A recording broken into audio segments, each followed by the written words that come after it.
কি তুই জানিস? জানি না কেন যেন ভিতরে ভিতরে মনে হচ্ছে অনেক কিছু জানি, কেমন যেন লাগে ভিতর। তো অনেক রাত হয়েছে, বাসায় যা। কিন্তু ওর সাথে একটু কথা বলা দরকার, আমার উপর একটু রাগ করে আসবে। আচ্ছা তুই এখন বাসায় যা। ও যদি জানালে আসে? ও আর জানালে আসবে না, তুই এখন বাসায় যা, কালকে আসিস যা। ফয়সল্লাহ কাল তোকে দেখতে আসবে, ওদের ফ্যামিলির সবাই আসবে। কতজন আসবে? 5-6 জন তো আসবে, পছন্দ হলে কাল তারা কাবিনও করে দিবে। ওরা আবার কাবিন করে যেতে পারে মানে?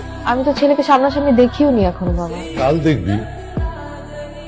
তুই কি এখানে এভাবেই ফুলটুল নিয়ে দাঁড়ায় থাকবি? তুই কি পাগল হয়ে গেছিস? বুঝছিস তাহলে?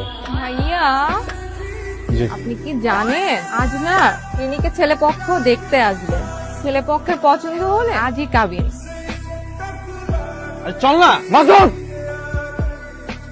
তুমি প্রেমে পড়ছো বন্ধু, তোমার ভিতরে প্রেমের আগুন জ্বলতেছে। বৃষ্টি নামা বন্ধু, বৃষ্টি নামাও। প্রেমের যন্ত্রণা খুব খারাপ, মানে হলে ছাই হয়ে যাবা তুমি।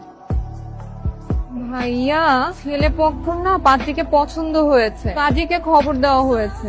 এই তুই বারবার এসে ওকে শুধাচ্ছিস কেন? যা এখান থেকে যা। রিনি কাজে চলে এসেছে।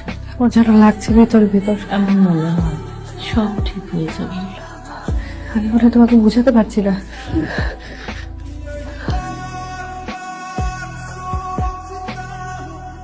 সারা জীবন আমাকে ছাড়াই বৃষ্টিতে ভিজবেন? আমাদের গল্পটা এভাবে শেষ করা যাবে না।